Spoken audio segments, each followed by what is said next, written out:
Hi, my name's Matt Wilder. I'm a freelance journalist based in Washington, D.C. At the moment, I'm trying to find a good story. I have a 6 o'clock deadline, but nothing's going on. I know. I'll see what topics are trending on Twitter. Today, we live in the era of new media. People can access the news at any time, from any place, on all kinds of digital devices. The internet and social media sites, such as Twitter and Facebook, allow these news consumers to become news producers. If you want to be a journalist, all you have to do is post an article online, and it can be read instantly by anyone, anywhere in the world.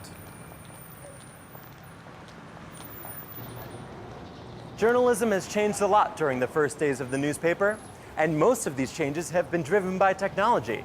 There's no better place to discover this than Washington, D.C., home of the Newseum. There are over 30,000 newspapers here, covering over 500 years of news. This is the Boston Newsletter, thought to be the first continuously published newspaper in North America. This edition, from 1718, reports on the sensational killing of Edward Teach, better known as Blackbeard, believed to be one of the most dangerous pirates at the time.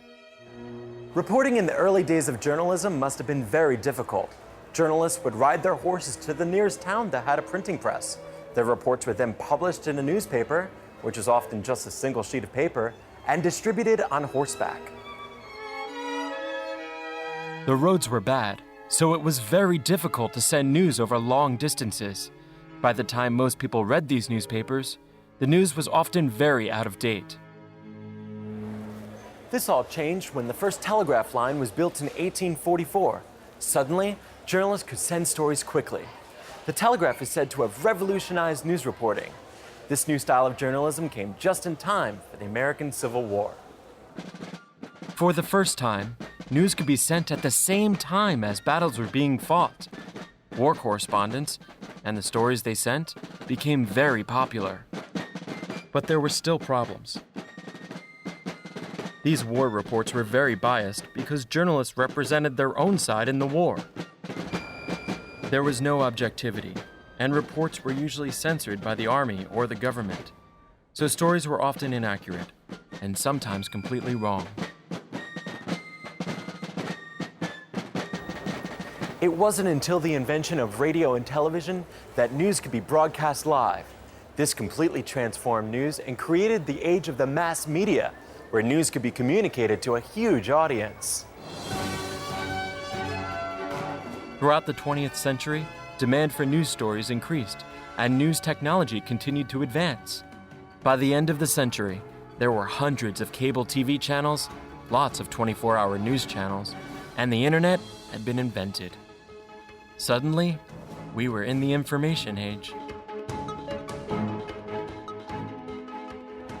This is the HP New Media Gallery. It shows the news as it is today. Visitors to this exhibit are placed right at the center of the digital news revolution. They are instantly connected to the day's news by live Twitter feeds, showing the day's trending news stories. They can also check out major news stories which were first reported on social media. These pictures of a plane landing on New York's Hudson River were taken on a smartphone and uploaded to Twitter seconds after the incident had occurred.